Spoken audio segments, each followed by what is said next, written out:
Hey guys, what's up? Today, I'm back with another video. And it's not one of the traditional top 10 list videos. This video will cover why game developers see lots of potential in blockchain games. If you enjoy this video, hit the like button, subscribe and turn on the notifications for new awesome videos. Stay till the end to find out about facts and important points regarding this niche of NFTs in a game form. Without further ado, let's get started, shall we? After releasing a collection of limited edition, non-fungible tokens within the military shooter game Ghost Recon Breakpoint in December, it should have been considered a watershed moment in the history of the gaming community. French video game publisher Ubisoft, which is behind popular franchises such as Assassin's Creed and Far Cry, was the first major publisher to include NFTs in a title, which could have marked a watershed moment for the use of blockchain technology in video games. The result was a spectacular miscalculation with swift repercussions. Several players expressed dissatisfaction with the 600 hours of playing time, equivalent to nearly a month of 24 hours a day play, required to earn just one free item, cosmetic helmet for in-game avatars. One report stated that only 15 NFTs were purchased for a total of $400, indicating that attempts to generate revenue were futile. It was a little half done, admits John Linden, CEO of blockchain platform developer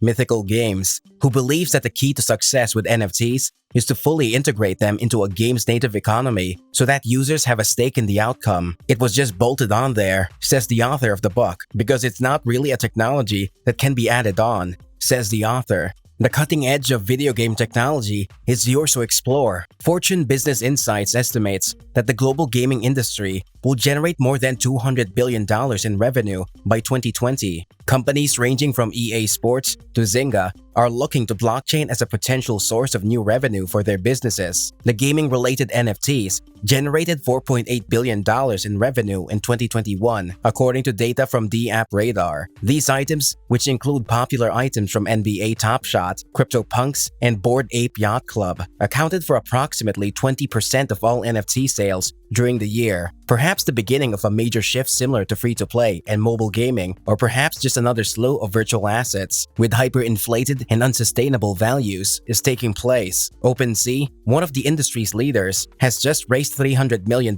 at an estimated value of $13 billion.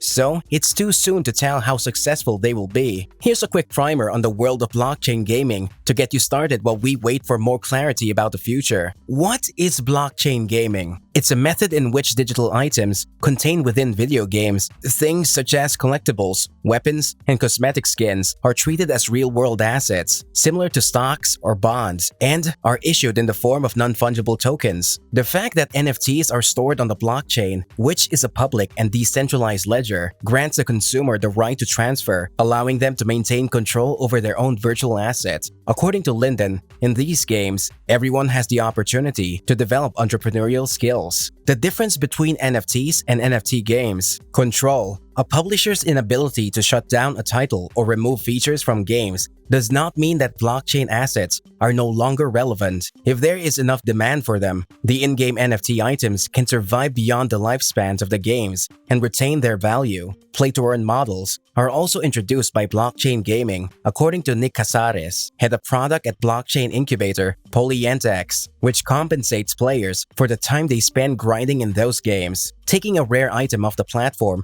to sell elsewhere, or accumulating in-game tokens that can be converted into cryptocurrencies, such as Ether, are examples of such actions. Where it all started. In the early 2000s, online multiplayer games, such as RuneScape and World of Warcraft, demonstrated the value of robust in-game economies and spawned gray markets in which consumers were willing to spend real money in order to unofficially purchase game accounts or items on third-party websites, such as eBay. In Second Life, which was the forerunner to the metaverses of today, the use of digital currency that corresponds to real-world assets became popular more than a decade ago, and it continues to be so today. Despite being more of a gamified market than a game itself, CryptoKitties, the collectible virtual pets platform launched by Dapper Labs in 2017 and described by Linden as an early access story and inspiration for many blockchain game pioneers. State of play. Currently, the rules are in the process of being finalized. In Casares' opinion,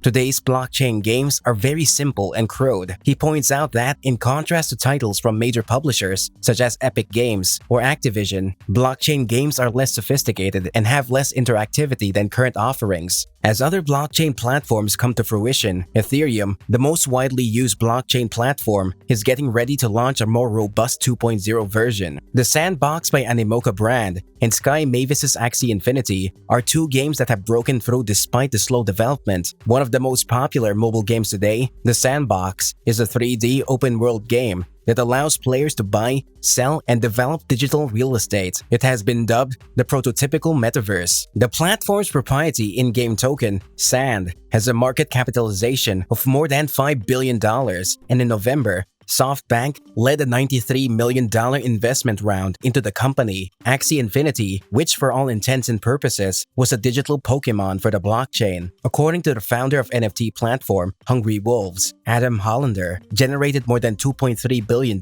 in sales as of October 2021 and has 2.5 million monthly active users, some of whom rely on the game as their primary source of revenue. The downside, according to Linden, there is still a great deal to be worked out. As a result, some blockchains consume more electricity than certain countries, putting a strain on the environment and resulting in premiums in the form of gas fees, which are the money it costs users to access the network. Users gain and lose assets as a result of using the play-to-earn model, which raises the question of whether gambling laws should be applied. Other applications, in which a group of users pool their money to purchase a single expensive asset, could run afoul of global securities regulators at some point in the future. The use of virtual tokens and currencies in video games that correspond to real-world assets raises concerns about market manipulation and other potential violations of security regulations. While future iterations of Ethereum or other potentially more efficient blockchains could provide a more environmentally friendly solution as well as lower fees, addressing the regulatory concerns is not as straightforward as it might seem at first. As Casares explains, anytime you design systems in which a specific type of behavior can be incentivized, you run the risk of creating an environment that encourages gambling-like behavior. We will have better frameworks, ideas, and approaches for guiding people toward doing the right thing or actively discouraging them from doing the wrong thing once we have more clarity from regulators, I believe, says the author. Next big thing. Whatever happens, it will be determined by whether and how quickly the major game publishers fill their pipelines. At this point, there has been little enthusiasm. For Linden, the hesitance harkens back to the early days of mobile gaming, when users scoffed at new abridged versions of titles that were being released. As a result, mobile gaming has exploded. According to mobile app data firm Sensor Tower, a record 8 games will generate revenues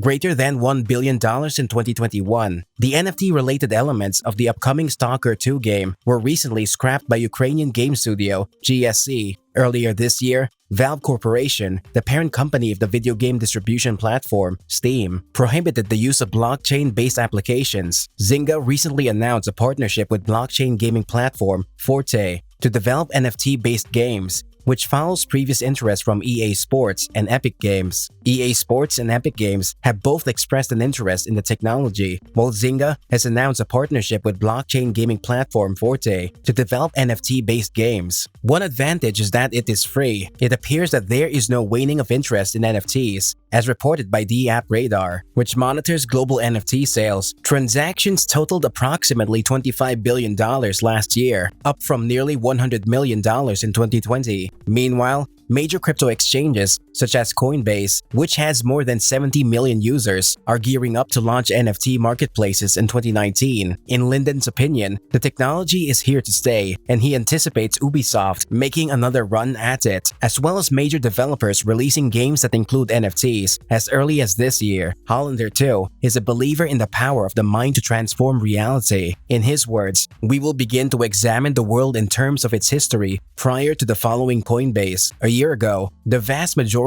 of people who are deeply involved in NFTs today had no idea what an NFT was," says the author. Now they know. So, there you have it, folks. Did you like today's video? Let us know in the comments below. With this, we're going to wrap up this video. If you enjoyed it, please make sure to hit the like button and subscribe for more incredible videos. We hope to meet you guys again in the next video. Till then, adios.